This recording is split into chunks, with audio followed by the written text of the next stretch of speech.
আসসালামু আলাইকুম ওরহমতুল্লাহ। হ্যালো বন্ধুরা, সবাই কেমন আছি? আশা করি আল্লাহর রহমতে ভালো আছি। তো বন্ধুরা, আজকে আমরা শিখব আমাদের ডাটা এন্ট্রি শিটের 15তম স্টেপ। ইতিমধ্যে আমরা 14তম স্টেপ শিখে নিয়েছি। তো বন্ধুরা, আজকে আমরা যে বিষয়টা আলোচনা করব সেটা আসলে একটা খুব ক্রিটিক্যালি, কারণ আমরা যা কাজ করছি সেটার একটা ক্যাশবুক আমাদেরকে তৈরি করতে হবে, যাতে করে আমাদের সংস্থার একটা অবস্থান বোঝা যায় যে আমার হাতে কত আছে, ব্যাংকে কত আছে, বা আমরা কত টাকা এ পর্যন্ত খরচ করতেছি। এটার জন্য একটা ক্যাশবুক করতে হয়, এটা স্বাভাবিক, প্রত্যেকটি সংস্থাতে একটা ক্যাশবুক থাকে। তো বন্ধুরা, আমরা আমাদের ওয়ার্কশিটে প্রবেশ করেছি। আমরা ইতিমধ্যে আপনাদেরকে A to Z যা যা দেখিয়েছি সবগুলা এখান থেকেই আমরা তৈরি করে দেখেছি। তো আমরা গত পর্বে বাউচারটা তৈরি করছি। বাউচারটার যে ডেকোরেশন তৈরি করার দরকার বা এন্ট্রি শিট কিভাবে করছি, বাউচার কিভাবে এন্ট্রি দিয়েছি, সেটা আমরা 14তম স্টেপে দেখিয়ে দিয়েছি। আমরা এ পর্যন্ত এসে সবগুলা কাজ সম্পূর্ণ করেছি। আমরা এখানে যে টাকাটা ইনপুট করে এনেছি সেটা আমাদের ঠিক ক্যাশবুকে যাওয়ার কথা ছিল, সেটা আমরা করিনি। আজকে আমরা এই ক্যাশবুকে কিভাবে লিঙ্কেজ করব সেটা আমরা দেখিয়ে দিব এই টিউটোরিয়ালের মাধ্যমে। তো আমি প্রথমত আজকে কি করব, পূর্বের ডাটাগুলো আমরা মুছে দিব। মুছে দিয়ে আজকে একটু আপনাদেরকে না দেখালে বুঝবেন না, কারণ আমার ক্যাশবুকের সাথে এটা সম্পর্ক। আমরা পুরো শিটটাকে এখানে ক্লিক করে এটাকে আমরা একটু মডিফাই করে নেব, মানে এক হলো আমাদের ডিজাইনটা আমরা চেঞ্জ করে নেব। এরপরে আমরা ভিউতে গিয়ে, শোতে গিয়ে এখান থেকে এই যে গ্রিডেন্সটা আমরা উঠিয়ে দেব। এটা আমরা বরাবর উঠিয়ে দিই, দেখতে যেন একটু সুন্দর দেখায়। এখন আমাদের যে কাজটা আছে, উপরে আমরা যে হেডিংটা করছি এই হেডিংটাকে আমরা একটু মুছে দিয়ে আমাদের প্রতিষ্ঠানের যে নামটা আছে তার সাথে সম্পর্ক রাখবো। আমি আপনাদেরকে বোঝানোর জন্য জাস্ট আমরা এতটুকু করে রাখতেছি, সেটা আপনারা আপনাদের মতন করে নেবেন। তা আমি এখানে যেটা ছিল, ধরুন আমি এখানে একটা অপশন রেখে এখানে লিখে দিতে পারি আমি ডাটা এন্ট্রি ফর্ম। হ্যাঁ, আমি এখানে ওটাই লিখে রাখবো, আপনারা আপনাদেরটা লিখে নেবেন। তো যাই হোক, আমি একটু আজকে যে ভিডিওটা করব এটা খুবই একটু সময় নিতে হবে, কমপক্ষে 20-25 মিনিট বা 15-20 মিনিট এর ভিতরে আমি শেষ করে দেব, কারণ এটা একটু ক্যাশবুকের সাথে সম্পর্ক একটু ক্রিটিক্যাল হবে। বা যদি আজকে আমি সম্পূর্ণ করতে না পারি, আগামীতেও ক্যাশবুকের অংশে একটা ভিডিও আসবে। তো যাই হোক, আমি এটাকে এখানে ডাটা এন্ট্রি ফর্ম লিখে পরবর্তী এটা ডেবিট সাইডেও আমি ওটা লিখে দিলাম, আপনারা লিখে নেবেন। এরপরে আমাদের যে কাজটা হবে, আমরা এখানে উপরে হেডলাইনটাকে একটা কালার দিয়ে দিব, যেটা আমরা তৈরি করছি। এখানে আমি ধরুন এটাকে কালার করে নিলাম, এটাকেও সেম কালারে রাখলাম। ওকে, এরপরে আমাদের এখানের টেবিলের যে হেডলাইনটা আছে এটাকে আমরা আরেকটা কালারে পরিণত করব, যাতে করে আমাদের ফরম্যাট ক্যাশবুকের এটা খুবই দেখতে সুন্দর বা গর্জিয়াস দেখায়। এটাকে আমরা একটু হোয়াইট কালার করে দিই, বা সময় মতো এটাকে বোল্ড করেও রাখতে পারবেন আপনারা। ওকে, আমার উপরে দুটো হেডলাইন হয়ে গেছে, আশা করি দেখতে খুব সুন্দর দেখাচ্ছে। পিছনের ব্যাকগ্রাউন্ডটা এটাই থাকবে। এখন আসুন আমরা ব্রাউজারে আজকে নতুন করে আবার এন্ট্রি দিব। এখানে আমি আমার কারেন্ট ডেটটা রাখতে চাচ্ছি, ধরুন আমার আজকে তারিখ হলো 11 তারিখ। তো আমি 11/11/2023 দিয়ে তারিখ চেঞ্জ করলাম। ধরুন আজকে 11 তারিখে আমাকে 1000 টাকা করে টাকা বা যত টাকায় আমি পাই না কেন অগ্রিম সহ, ধরুন আমি এখান থেকে 45,000 টাকা আজকে আদায় করছি। আর কিছু আজকে আমি আদায় করি নাই, সেটা আমি জিরো রাখলাম। আমি 45,000 টাকা আদায় করছি, তার ভিতরে আমি ব্যাংকে ক টাকা জমা দিছি, ধরুন আমি 40,000 টাকা জমা দিছি, বাকিটা আমি জমা দিই নাই। এরপরে আমাদের কাজ হবে, আমরা ঠিক নিচের এই ব্লু কালার, সরি নিচের কালার যেটা থাক না, নিচের ঘরটাতে আমরা রেখে আমরা ডেবিট বাউচারে ক্লিক করছি, ঠিক আমাদের টাকাটা অলরেডি ক্রেডিট বাউচারে এসে পড়েছে। এরপরে আমাদের যে কাজটা বাকি আছে, ধরুন আমরা এখানে 45,000 আদায় করছি, 40,000 ব্যাংকে জমা দিছি, সেটাকে আমরা কন্টা বাউচার করতে হবে। সেটাকে আমরা ক্রেডিট বাউচার হিসাবে এখানে 40,000 টাকা ব্যাংকে জমা দিয়ে সব জিরো দিয়ে আমরা বাইরে ক্লিক করে এখানে ক্লিক করছি, আর ঠিক সেম আমার ক্রেডিট বাউচারেও ওই টাকার রোটা তৈরি হয়ে গিয়েছে। তবে এখানে একটা ভুল হয়েছে, এটা 1 তারিখ, এটা 11 তারিখ কেন নয়, আমি এখানে ডেট চেঞ্জ করছি কি এখানে চেঞ্জ করিনি। এখন আমি এটাকে আবার মুছে দিচ্ছি, মুছে দিয়ে আপনাদেরকে দেখানোর জন্য আমি আবার পূর্বের জায়গায় ফিরে যাচ্ছি। তো ধরুন আমি এখানে আবার আমার কারেন্ট ডেট 11/11, কারণ আমি একই দিনে দুটো লেনদেন করছি, ক্রেডিট এবং ডেবিট, তাহলে অবশ্যই আমাকে ডেট সেম থাকতে হবে। এরপরে আমি লিখে এটাকে ক্লিক করছি, আরে আমার সেম টাকাটা এখন ডেটটা এখানে এসে পড়েছে। ওকে, এটা ব্ল্যাঙ্ক হয়ে গিয়েছে। তো এখন আমাদের যে কাজটা হবে, আমরা তো বাউচার থেকে ক্রেডিট বাউচারটা তৈরি করে নিয়েছি, এখন আমাদের ক্যাশ বুকে ওই টাকাটা আমাদের আনতে হবে। এটা আমাদের রেগুলার প্রসেস, এটা করতেই হবে, কারণ অটো ক্যাশ বুক হবে। জাস্ট আমি ডকুমেন্ট রাখার জন্য মাস শেষে 30 দিনের জন্য আমি করব, মাস শেষে আমি এটাকে ডকুমেন্ট করে পরে আমি তথ্য মুছে দিতে পারবো, কোনো সমস্যা নেই। তো এখন আমাদের যে কাজটা হবে, আমরা ক্যাশ বুকের ফরম্যাটিংটা করে নেব। ক্যাশ বুকের ডিজাইনটা কীভাবে হবে সেই ডিজাইনটা আজকে আমি এখানে আপনাদেরকে এখনই দেখিয়ে দিচ্ছি। ধরুন আমরা এই কলাম থেকে একদম আই কলাম পর্যন্ত সিলেকশন করে এটাকে একটা কালারে পরিণত করে জাস্ট গড়টাকে আমরা মার্জিন করে নেব। এরপরে ভিতরে আমরা আমাদের প্রতিষ্ঠানের নামটা লিখে দিব। আমি ওইখানে যেটা লিখেছি সেটাকে পেস্ট করে দিয়ে এটাতে কালারটা হোয়াইট করে দিলাম এবং এটাকে আমি মিডল সাইডে নিয়ে আসব। এখন এখান থেকে আমরা মিডলে করে নিতে পারবো। ওকে, মিডলে করে নিলাম। এরপরে এখান থেকে ফন্ট সাইজটা আপনারা এখান থেকে বাড়িয়ে নেবেন এবং বোল্ড করে রাখবেন। এরপরে আমাদের যে কাজটা হবে, ধরুন আমরা এখানে এ থেকে সি পর্যন্ত এই 3টা কলামকে ধরে আমরা মার্জিন করে নেব। আবার ডি থেকে এফ পর্যন্ত এই 3টাকে ধরে মার্জিন করে নেব। জি থেকে আই পর্যন্ত এটাকে মার্জিন করে নেব।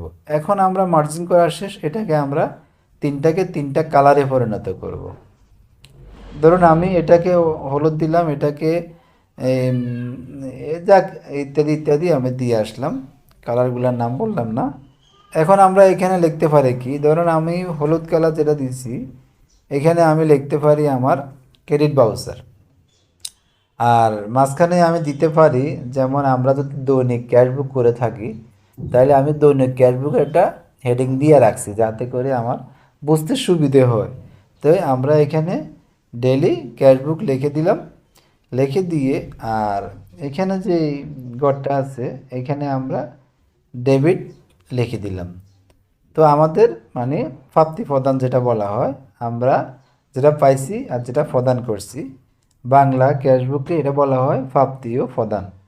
ওকে, প্রাপ্তি প্রদানটা আমাদের জন্য করে রাখলাম আর এগুলোকে আমরা একটু এখন বোল্ড করে নিলাম। ওকে বন্ধুরা, এখন আমাদের উপরে হেডিংটা লেখা শেষ। নিচের হেডিংটা আমাদেরকে এখন লিখতে হবে, আমরা এখানে দৈনিক কয়টা কাজ করতে পারি সেই কাজটার জন্য আমরা নিচে আর একটা হেডিং আছে, হেডিংটাকে আমরা একদম 4টা সেলকে সিলেকশন করে এখানে আমরা একই কালার দিয়ে রাখবো।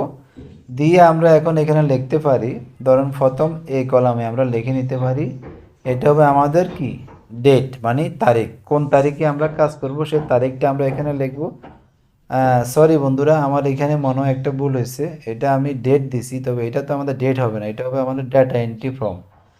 আমি ভুল দিয়েছি, এটাকে সংশোধন করে নিচ্ছি আমি, আপনারা ভুলটাকে ক্ষমা দৃষ্টিতে দেখবেন। এখানে ডেটা হবে, এটা ডেট হবে না, এটাকেও ডেটা আমি করে নিচ্ছি। ওকে, ঠিক আছে বন্ধুরা, এখন হলো আমি এখানে ডেট দিলাম, এখানে হবে কি আমার, ধরুন আমি পার্টিকুলার্স মানে আমার বিবরণটা কি, আমি কি কি পার্টিকুলার্সের মাধ্যমে লেনদেন করতেছি সেজন্য আমি এখানে পার্টিকুলার্সটা লিখে নিলাম।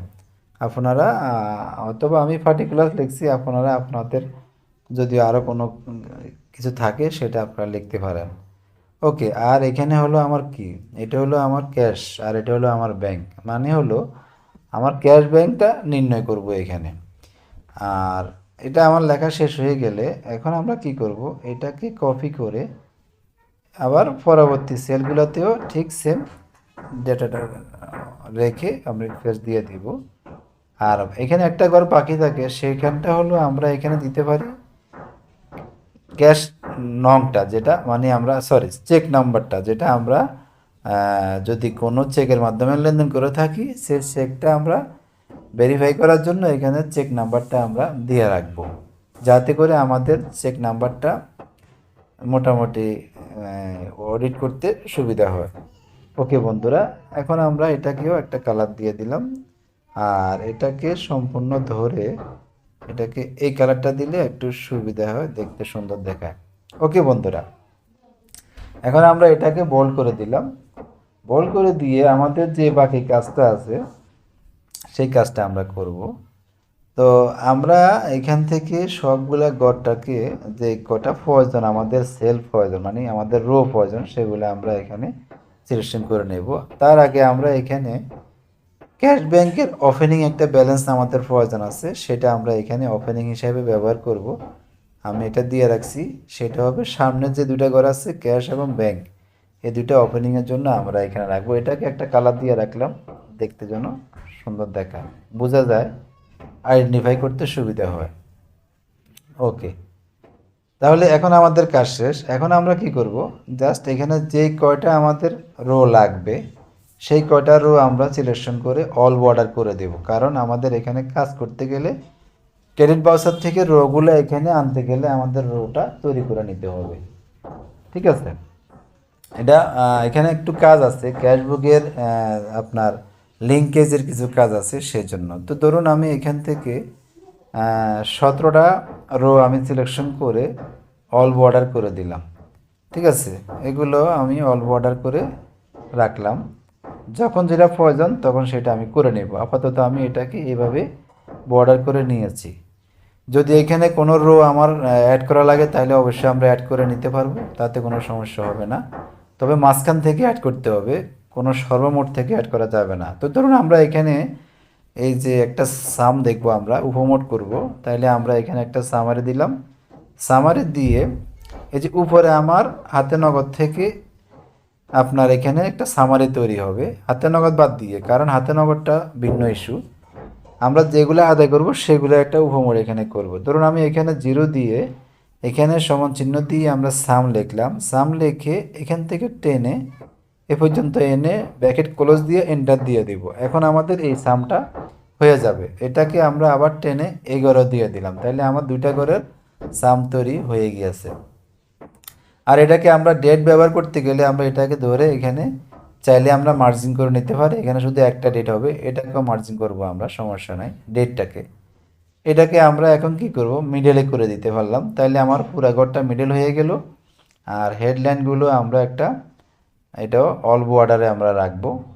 ওকে, বর্ডার দিয়ে দিলাম। আর এই ডেটটা আমরা আপাতত এখন করব না, এটাকে আমরা পূর্বের জায়গায় ফিরে যাচ্ছি, এটা আমরা প্রয়োজন মতো করবো, এটা বোঝানোর জন্য দিলাম। ওকে, আমরা অল বর্ডার করে রাখলাম। তো দেখুন আমাদের ক্রেডিট সাইডে আমরা সামারি তৈরি করছি, ডেবিট সাইডেও আমাদের সামারি তৈরি করতে হবে। তাহলে আমরা এটাকে আপাতত এখান থেকে কপি করে জাস্ট এখানে পেস্ট করে রাখি। যদি ফর্মুলা তৈরি করতে আমরা করে নেব, কিন্তু আমরা আপাতত এইভাবে রাখলাম। এখন এটাকে আমরা আরেকটা কালারে পরিণত করে রাখি। ওকে, এটা আমাদের শেষ। নিচে আমাদের যে কাজটা আছে এখানেও আমাদের কিছু কাজ হবে, এটা হলো আমাদের সমাপনী স্থিতি আমরা দেখতে হবে, কারণ আমরা আমাদের ক্যাশে কত আছে ব্যাংকে কত আছে সেটা সমাপনী স্থিতি আমাদের দেখতে হবে। সেজন্য আমরা এখানে ক্লোজিং স্ট্যাটাস হিসাবে একটা হেড দিয়ে রাখলাম, যাতে করে আমরা এখানে দেখতে পারি আমার হাতে কত আছে ব্যাংকে কত আছে। ওকে, তাইলে আপনারা যদি অন্য কোনো বাসা থাকে সেটা লিখে নিতে পারবেন, আমি ক্লোজিং স্ট্যাটাস দিয়ে রাখলাম।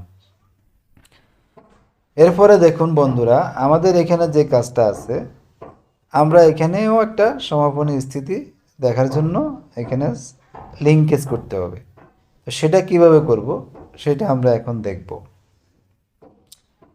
তো তার আগে আমাদের আজকের দিনে যে কাজটা আমরা করছি সেটার জন্য আমাদের একটা উপমোট ব্যালেন্স দরকার আছে, সর্বমোট ব্যালেন্স দরকার আছে।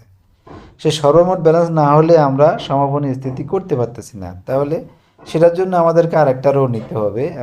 আমি এখানে আরেকটা রো নিয়ে নিলাম, নিয়ে আমরা এখানে আমরা লিখব টোটাল, মানে আজকের টোটাল, দিন শেষের টোটালটা আমাদেরকে এখানে বের করে নিতে হবে। এখন দিন শেষের টোটালটা কী আছে, ধরুন আমার উপরে 110 টাকা আছে হাতে নগদ, এটা একটু সিটা একটু বড় হাতে দিতে হবে, সিটা আমি ছোট হাতে দিয়েছি।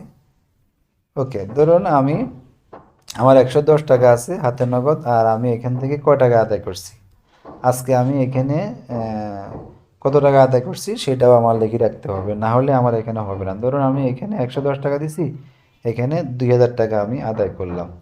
তাহলে দেখুন নিচে আমার 2000 টাকা আসলো, কিন্তু 110 টাকা আসে না। কেন আসবে না? আমি 110 টাকা পূর্বের টাকা এখানে নেব না, সেটা আমি নিচ থেকে নিয়ে নেব।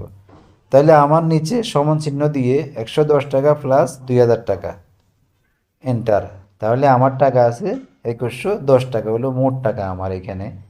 আমার আদায় সহ এবং পিছনের টাকা সহ আমার 2110 টাকা হয়েছে। এটাকে টেনে এখানে দিয়ে রাখলেও যদি আমার ওপেনিং ব্যাংক থাকে আর এখানে কোনো টাকা আদায় হয়, সেটা যোগ হয়ে এই টাকাটা এখানে ব্যালেন্স তৈরি হবে।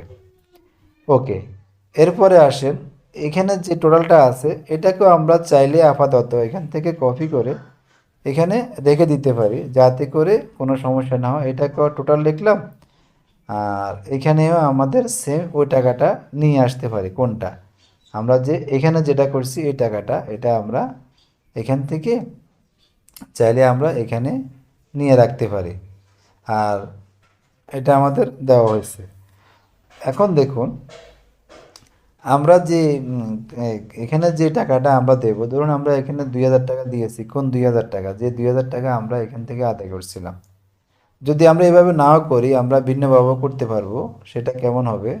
এখন আমরা আনবো কি, আমরা আমাদের সর্বমোট টাকা আছে কত? 2110 টাকা, কিন্তু আমার এখানে আদায় হয়েছে 20,000 টাকা, 2000 টাকা। তাইলে আমাদের কাজটা হবে কি, এখানে আমাদের লিঙ্কটা আমরা ভুল করছি, আমরা এইভাবে আনবো না। আমরা এই লিঙ্কটা এখানে কি করব, এখানে এটা আনতে গেলে আমরা সমান চিহ্ন ব্যবহার করে তারপর আমরা টাকাটা আনবো। ওকে, তাহলে আমাদের এখানে টাকাটা এসে পড়েছে। এখন হলো কি, আমার এখানে সর্বমোট আছে, এটাকে সমান চিহ্ন দিয়ে সিলেকশন করে মাইনাস আমার এই আজকের আদায়টা এন্টার। তাহলে দেখুন আমার এখানে আছে কত, আমার এখানে একটা ফর্মুলা ভুল আছে, আমি উপরেরটা ধরি নেবি, তাই আমার এখানে এভাবে আসছে। আমরা কি করব, এটাকে আবার এখান থেকে যে টাকাটা আছে এখানে এই সমান চিহ্ন দিয়ে সাম লিখে, এখানে সাম লিখে ঠিক এই পর্যন্ত আমাদের টেনে দিয়ে আসতে হবে। এরপরে দেখুন আমাদের এখন কি হলো, আমার সর্বমোট টাকা থেকে 2000 টাকা মাইনাস হয়েছে, আর আমার 110 টাকা হাতে নগদ আছে। এটা হলো আমার লিঙ্কেজ। এখন যদি আমি ব্যাংকে দেখি 1,36,000 টাকা ব্যাংকে আছে, দেখুন আমার এখানে ব্যাংকে 1,36,000 নিচে তৈরি হয়েছে, উপরে কোনো লেনদেন হয় নাই, তাহলে লেনদেন আসেনি। এখানে লেনদেন হয়েছে, সেটা আসছে। ওকে, আর আমার সর্বমোট টাকাটা 1,36,000 টাকা নিচেই আছে। ঠিক এই টাকাটা আমার এখানে এসে পড়েছে। এখন আমার এখানে কোনো খরচ নাই বিধায় আমার ব্যাংকে ওই টাকাটা আসেনি। এখন যদি আমি এটা টানে দিয়ে দিই, আমার ব্যাংকে ঠিক ওই টাকাটা আছে, উপরে কোনো লেনদেন নাই।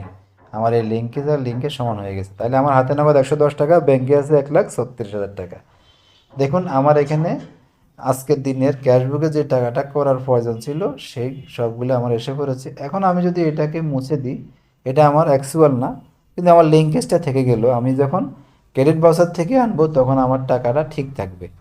এরপর আমি এটাকে একটা কালার করে দিতে পারি, যাতে দেখতে সুবিধা হয়, সুন্দর দেখায়।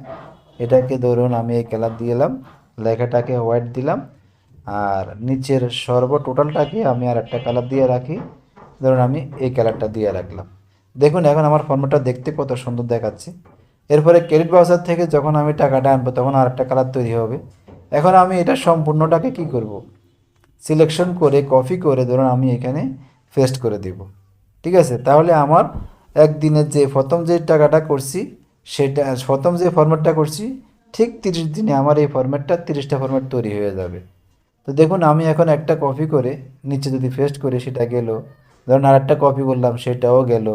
ধরুন আমি এখানে যদি আবার সবগুলোরে আবার ধরি, যেমন যেগুলো করেছি, ওকে, এটাকে ধরে আবার কপি করে যদি দিই, তাহলে আমার একসাথে 6টা হয়ে গেল। তাহলে আমার আর বেশি কষ্ট হলো না, আমি আর একটা দিলাম। ঠিক আপনারা এইভাবে প্রথম ফরম্যাটটা করে নিয়ে পরবর্তীতে একই ফরম্যাটটাকে পিছনে ব্যবহার করবেন, তাহলে আর সমস্যা হবে না। এখন আমাদের যে কাজটা হলো, আমরা ক্রেডিট ভাউচারে যে তথ্যটা আনছি, ঠিক এই তথ্যটা আমরা এখন লিঙ্কেজ করে ক্যাশবুকে এই মাঝখানে নিয়ে আসব। তো আজকে আমাদের ভিডিওটা খুব লং হয়ে গেছে, আজকে এই পর্যন্ত। আগামীতে আবার দেখা হবে এই রিলেটেড ভিডিও নিয়ে। সবাই আমার সাথে থাকবেন। আসসালামু আলাইকুম।